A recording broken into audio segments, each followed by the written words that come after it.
अस्सलामुअलैकुम वरहमतुल्लाहि।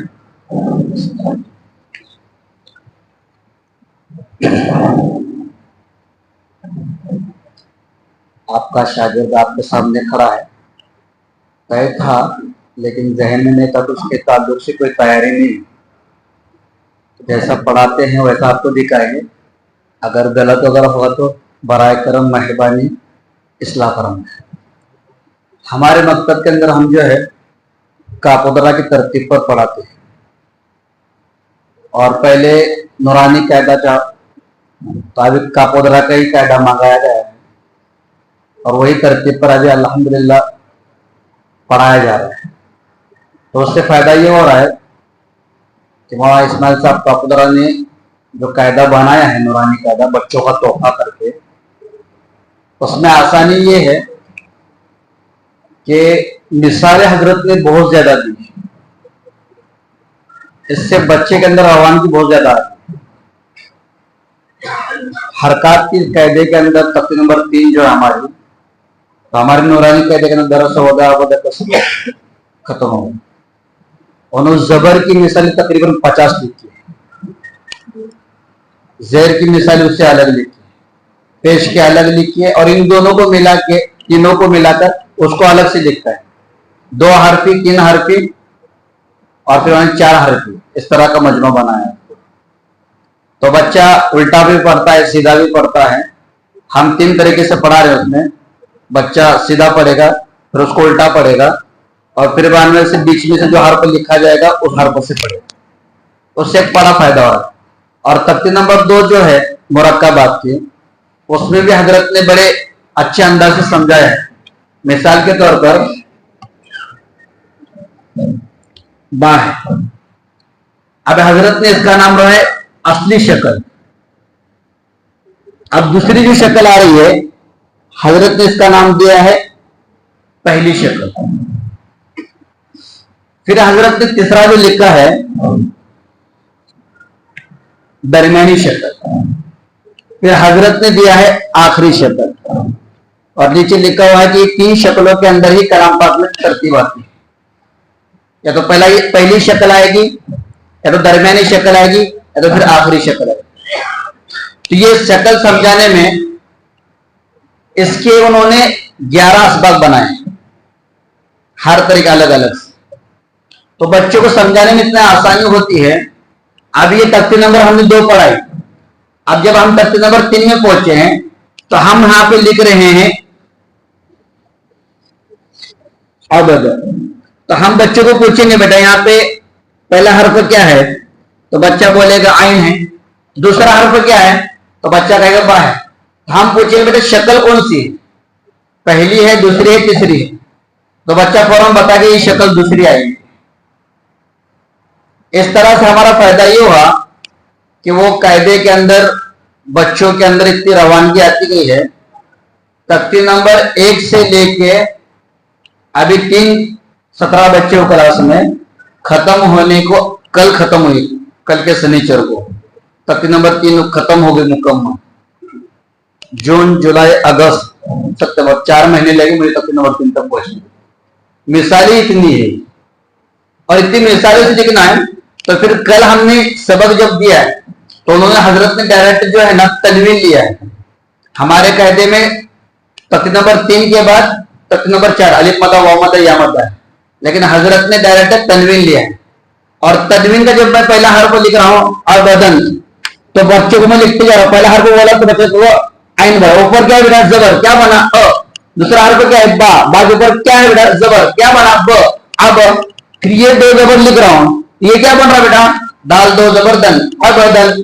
फटाक से पढ़ पा रहा है। पहले हमको तकलीफ ये होती थी इसको ये समझाओ फिर ये समझाओ फिर दोनों को मिलाओ फिर बाद में तीसरा लिखो, तो बच्चों में बहुत टाइम जा रहा था। लेकिन हजरत ने जो कायदे के अंदर लिखा हुआ है, पहले 2 हरफी मिसाली दी, फिर 3 हरफी मिसाली दी, फिर 4 हरफी मिसाली दी। इससे फायदा ये हुआ कि अल्हम्दुलिल्लाह बच्चा काफी अच्छे अंदाज में पढ़ पाता है। हमें तरतीब तो बहुत पहले से, मैं तकरीबन 6-7 साल से यही तरतीब पर पढ़ा रहा हूँ, लेकिन कायदा अभी तक मौजूद नहीं था।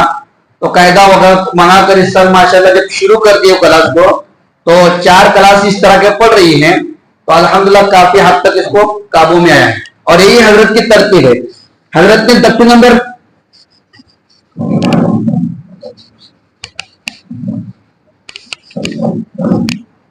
नहीं कह रहे तो पानी लगेगा, नहीं पानी थोड़ा कच्चा करना पड़ेगा।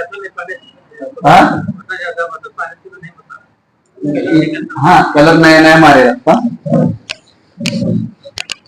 ये है।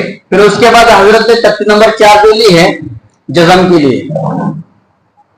फिर उसके बाद नंबर आता है अलिफ मदा व मदा या मदा।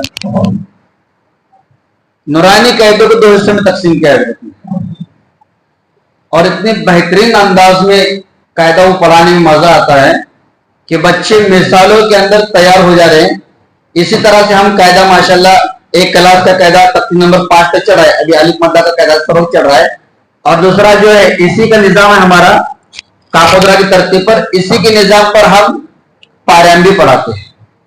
पारायम जो पढ़ाते हैं हम तो उसमें उन्होंने नंबर का शक्ल दिया हुआ है।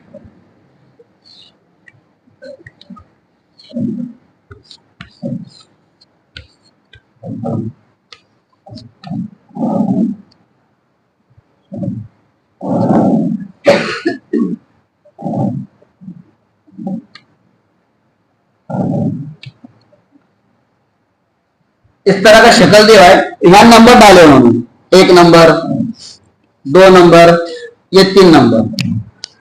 अब बच्चा चूंकि ये कायदा पढ़ चुका है तो यहाँ पे जब आएगा तो इसको पढ़ने की बोलने की जरूरत नहीं पड़ेगी, फटक से पढ़ेगा क्योंकि कायदे में पढ़ चुका है। काफ लाम पेश कुल फटक पढ़े। नंबर 1 पढ़ो बेटा कुल। हम क्या करते हैं बच्चे का सबक देने से पहले 20 मिनट उसको दे दें कि आइंदा आगे का सबक आपको देखना है बेटा। जगह पर आप आराम से बैठिए, 20 मिनट तक बच्चा अच्छी तरह उसको देख लेता है। फिर हम इस तरह से नंबर लिख देते हैं और कहते कौन एक नंबर पढ़ के दिखाएगा। कोई गलत पढ़ेगा, कोई अटक कर पढ़ेगा, कोई सही पढ़ेगा, ठीक है ना। हम नंबर देते हैं, फिर उस जो नंबर है तो उसको 1 मरतबा 2 मरतबा, पहली मरतबा बच्चा पढ़ेगा, दूसरी मरतबा थोड़ा अटकेगा, तीसरी मरतबा बहुत कोशिश से पढ़ पाएगा और चौथी मरतबा माशाल्लाह बगैर डरे पढ़ पाएगा। जब चौथी मरतबा 5वीं मरतबा पढ़ लेता है तो हम कहते छठी मरतबा अपने साथियों को पढ़ाओ। अब वो पढ़ा लेता है, फिर 2 नंबर दूसरे बच्चे को कहते हैं तो हमको पढ़ाने की जरूरत नहीं पड़ती, अल्हम्दुलिल्लाह बच्चा पूरी आयत पढ़ लेता है। फिर हम उसको यहां से लेकर यहां तक पहुंचाते। नंबर 1 पढ़ो बेटा, नंबर 2 पढ़ो बेटा। अच्छा 1 नंबर 2 नंबर कौन मिलाएगा तो एक बच्चा तैयार होगा, तो 1 नंबर 2 नंबर मिलेगा। अच्छा 3 नंबर कौन पढ़ के बताएगा, 3 नंबर एक बच्चा पढ़ेगा। अच्छा 1 नंबर से लेकर 3 नंबर तक कौन पढ़ेगा, तो उसमें एक जहन वाले बच्चे भी होते हैं तो आराम से पढ़ लेते हैं। यही हमारे पारायण की तरतीब है। और हजरत का जो पारायण है तो लम यकुन शुरू होता है सूरह बय्यिना से, और शुरू का पौ पारा फिर बायना से अम्मा तुसरून से शुरू करते हैं। इसमें हजरत ने जो बड़ी आयत है उसके बराबर टुकड़े किया जा तर्जमा होता है, उसके हिसाब से हजरत ने वहां वक्फ का यादा वगैरह बताया है। तो लम यकुन शुरू कर रहा बच्चा, जहां पे स्टॉप करना है वहां पे इस तरह से निशान लीजिए। तो हम इतनी मशक कराते कि 1 नंबर 2 नंबर 3 नंबर 4 नंबर तकरीबन 7 नंबर तक है वो, तो वहां से लेके बच्चा यहां तक पहुंच, जब तक बच्चा पहुंच नहीं पाता है तब तक हम आगे सबक बढ़ाते हैं। इससे फायदा ये होता है कि बच्चे के अंदर रवानगी आती है और पढ़ने में पुख्तगी आती है। फिर ये पारायम का निसाब है। इसी तरह से कुरान का 5 पारा हजरत ने निकाला हुआ। तो पहला पारा हमारे अभी हमारे हाफिज शाहनवाज साहब की भी क्लास इंशाल्लाह दिवाली के अंदर एग्जाम होगा शशमाई, तो उसके अंदर उनको पारायम मुकम्मल हो जाए तो उनको कुरान दिया जाएगा। तो उसमें तरतीब दी हुई हजरत ने कि जहां जहां पे स्टॉप दिया हुआ है। अभी ये वाला शक्ल जो है ना वहां पे बड़ा किया हुआ, यानी बड़ी बड़ी आयतें बना गई। यहाँ पे छोटा छोटा लिया था, वहां पे बड़ी बड़ी आयत। फिर उसमें सिस्टम ये दिया है उन्होंने कि बच्चे को पूरी आयत लिख रहे हैं तो पूरी आयत यहाँ पे देगा तो उसके ऊपर एक निशान दिया हुआ इस तरह से। आप बच्चे को बताना ही है बेटा आपको वहां से शुरू करना, यहाँ तक पहुंचना है बगैर अटके, और मत गुन्ना बराबर करना है, हरफा बराबर निकालने हैं। तो बच्चा वहां से लेके यहां तक आएगा। शुरू के 2 सफ़े हमें बड़ी तकलीफ हुई, लेकिन तीसरा सफ़ा अल्हम्दुलिल्लाह बच्चा पढ़ने लगा है। अभी की मेरे मकसद की कारगुजारी ये है कि आज सुबह ये हमारे जो क्लास जो पारा चल रहा बच्चे को कुरान चल रहा है, जो पहला पारा है आधा पारा तकरीबन उनका होगा 3 महीने के अंदर आधा पारा कर ज्यादा नहीं किया हमने, तो 3 महीने के अंदर तो बच्चे ने अलिफ लाम से शुरू करके पूरा एक सफ़ा बगैर आके पढ़ दिया आयत तो आयत। इससे फायदा होगा। जो काफुदरा की तरतीब है हजरत की पूरी मेहनत लगी हुई इसके ऊपर, एक निजाम हमें ये समझ में आता है। तो मेरे हिसाब से जो है ना, अगर हम ये निजाम को अपने मकतब में चालू करते हैं तो मुझे ऐसा लगता है कि बहुत ज्यादा फायदा होगा। इसलिए कि बच्चे के अंदर बहुत गैर महसूस तरीके से समझ में नहीं आएगा, बच्चा तैयार हो रहा और उसमें हजरत ने उस्ताद के मुअल्लिम के लिए 2-4 सफ़े लिखे हुए, किस तरह से पढ़ाना, किस तरह से मशक करनी है, कैसी मेहनत करनी है, ये काबू में आएगा इंशाअल्लाह। तो हम इस निजाम से पढ़ा रहे हैं और इसका हमें बड़ा फायदा हो रहा है। हमारे मकतब में 4-5 असातिज़ा पढ़ा रहे, उसका फायदा ये हो रहा है कि हमारे बच्चों के अंदर रवानगी आ रही है और बच्चों के अंदर अभी दूसरी क्लास जो है हमारी नाजरी की क्लास, जिनके 5-6 पारे हुए उनके लिए भी हमें दुश्वारी थी। तो हमारे पास पारा नहीं था, तकलीफ थी, तो हम क्या करते थे, बच्चों को सबक देते थे। हमारे हाफिज अफजल साहब हम जब सबक देते, बड़ी आयत होती है, तो जहां पे हमें स्टॉप करना होता है तो हम बच्चों को पेंसिल और रबर के साथ बिठाते हैं। अपने हाथ में पेंसिल रखो और रबर रखो। अब बच्चों का आयत पढ़ा रहे हैं, तो जो आयत पढ़कर दिखा रही है आमनु, यहाँ तक हमको पढ़ना है, तो ये आमनु पर हम रुक रहे, तो वहां पे निशान करो बेटा, और आपको पढ़ते पढ़ते वहीं तक आना है, ठीक है ना। अब मिलाना कैसा, याद कैसा करना पड़ेगा, आमनु से फिर से मिलाओ इस तरह से। तो बच्चों को हम वहां पे गोल निशान इस तरह से कर रहे थे, आप यहां पर रुके हो, ठीक है ना। तो अब यहाँ पे हम निशान इस तरह से करने लगाते थे। आप मिलाओगे कैसे बेटा, तो यहाँ पे ऐसे निशान करो, आपको कल यहाँ से समझना है। हमारे मकतब के वो क्लास के बच्चों में आपको पूरे कुरान के अंदर निशान मिले, क्योंकि ये पारा हमारे पास नहीं था, इस साल हमने मंगाया, तो ये पूरे निशान है। तो आप बच्चा पूरा सब दौर सुना रहा है। हमारे मकतब में सिस्टम ये है कि पहले बच्चा सबक सुनाएगा, आधा सफा, पौन सफा, 1 सफा। शुरुआत हमने 1 सफा 3 दिन में खत्म करते थे, फिर थोड़ी मेहनत हुई तो 1 सफा 2 दिन में खत्म होने लगा। फिर अल्हम्दुलिल्लाह आज के तैयारी ये है कि 1 सफा 1 दिन में खत्म कर रहे हैं। और एक बच्चा पढ़ाता है तो हम पीछे से दौड़ रहा थे, दौड़ कंटिन्यू चलता रहेगा। उसकी आदत ये होगी, जब पारा मुकम्मल होगा तो एक बैठक में बच्चा पूरी रवानगी के साथ पूरा पारा सुनना है। ये हमारा मंशा है और ये हमारा टारगेट है। ये हम इस तरह से पढ़ा रहे हैं और अल्हम्दुलिल्लाह हमारे उस्तादों को भी, हमारे असातिज़ा को बड़ा फायदा हो रहा है और एक पूरा निजाम काबू में आता जा रहा है। लेकिन शुरुआत हमने जो करी इससे की है, ये सिस्टम से हमने शुरुआत की है, इसका फायदा नजर आ रहा है। हजरत ने सारी चीजें जो है ना नूरानी कायदे के अंदर बहुत आसान है। हम तख्ती नंबर 9 लेते हैं, इजहार का कायदा। फिर हजरत ने इजहार के बाद फौरन इदगाम लिया है, इदगाम के बाद इक़लाब लिया, इक़लाब के बाद इख्फा लिया है, और बहुत आसानी से कायदा समझ में आता है। हमारे बच्चों को हमने इतना आदी बना दिया है कि हमने उनके पर्चे तैयार कर दिए, और पर्चे तैयार करने के बाद हम लिखते हैं इस तरह से, मन ताब। अब बच्चे को यहां पे पूछना है, अब हम जोड़ियां लगा रहे थे, उसके सामने लिखेंगे, थोड़ा एडजस्ट कर लो, ये थोड़ा मिटेगा नहीं, ठीक है। अब इसकी जोड़ी जो लगेगी, इसके सामने जो है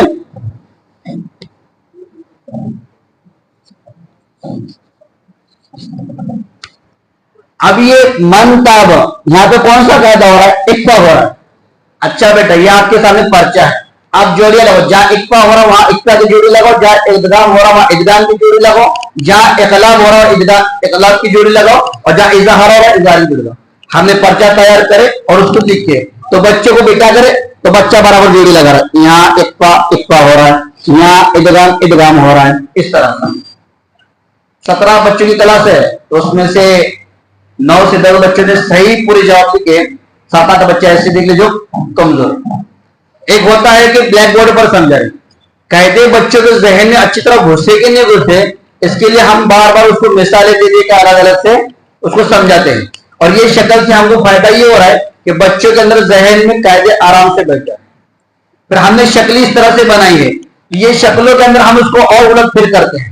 फिर हम क्या करते हैं, कुरान की आयत लिखते हैं, जो कायदा पढ़ रहे ना बच्चे, जिनका कायदा मुकम्मल पाराम है, तो एक बड़ी आयत लिख रहे हैं, तो हम कहते हैं कि इसके अंदर इक्फा कितनी मर्तबा हो रहा है, उसकी जगह आप निशान करके बताओ। तो एक बच्चा आएगा तो उसकी जहन से एक जगह निकाल देगा। हम ऐसी आयत तलाश करते जहाँ इक्फा 2 से 3 मर्तबा होता हो, ऐसे अलग। फिर जहाँ पे इदगाम 2 से 3 मर्तबा आता हो, ऐसे आयत तलाश करके लिखते हैं। उसका फायदा ये हो रहा है कि बच्चे की जहानत हमें समझ में आती है कि बच्चे को कायदा कितना समझ में आए। इससे आसान सिर्फ एक हो रहा है कि हम तख्ती पढ़ाते नहीं, हमारा सिस्टम ये बनाकर हम बनाए हैं कि जो तख्ती हम पढ़ाते हैं उसको हम बच्चों को लिखवाते हैं और बच्चों को जुबानी याद कराते हैं, और जो शशमाई इम्तिहान होता है उस कायदे के हम उनका तख्ती लिखते हैं कि भाई यहाँ पे मन ताबा में कौन सा कायदा होगा और क्यों होगा, कौन सा हर्फ आया, ये पूरा एक बाकायदा हम हाफिज के पास एक पर्चा तैयार करते हैं, उसके अंदर उसको 3 महीने 2 महीने में इम्तिहान कराते हैं, उसके अंदर लिखते हैं, तो बच्चा उसका जवाब आसानी से लिख पाता है, एक पढ़ा हो रहा है या एग्जाम हो रहा है। इससे फायदा ये होता है कि बच्चों के जहनों के अंदर कायदा अच्छी तरह से मजबूत से बैठ जाता है, और जब बच्चा कुरान के अंदर आता है तो अल्हम्दुलिल्लाह आराम से बच्चा पूरी आयत पढ़ लेता है, उसको बोलने की जरूरत नहीं पड़ती कि यहाँ पे कायदा कौन सा होगा, फौरन बता देगा। तो ये तरतीब हम अपने मकतब में पढ़ाते हैं, माशाल्लाह आप लोग अपनी तरतीब से माशाल्लाह पढ़ाते होंगे, लेकिन मेरे जहन से मुझे समझ में आता है कि तरतीब काफी अच्छी है और कई सालों से हम इसमें लगे हुए, तो फायदा बहुत नजर आ रहा है। और अल्हम्दुलिल्लाह भी ऐसा है कि हमारे मकतब में मौलिम कम है तो 3 बच्चियां ऐसे तैयार हुए हूबहू इसी अंदाज में पढ़ाती है।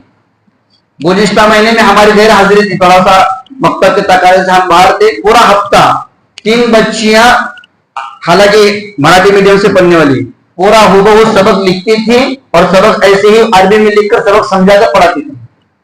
तो हमारे जो साथी हमेशा साथ में रहते थे मुसलमान भाई, उन्होंने कहने लगे आप सब आपकी जरूरत नहीं है, तो मेरे तो चलता हमारा मदरसा चलेगा, यानी बच्चियां तैयार हो गई।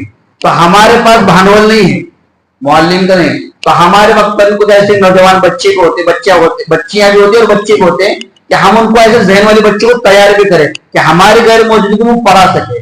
हमारे पीछे मसाले कि बीमार पड़े कुछ हुआ तो हमारे बच्चे, तो हमारा एक फायदा ये हुआ कि हम ऐसे बच्चों को तैयार करें तो अल्हम्दुलिल्लाह हमारी गैर मौजूदगी के अंदर वो पढ़ा लेते। जैसे आज यहाँ पे आए, कल मैसेज आया था तो आज पता चला कि आना है, तो आज शामी छुट्टी बोल नहीं सकते, अचानक सुबह के बच्चे पढ़ा गए, तो शामी वो बच्चियां बोल दे कि भाई आपको क्लास हैंडल करने फोन करके, तो बच्चे बराबर आप सबक भी देंगे सबक सुनेंगे।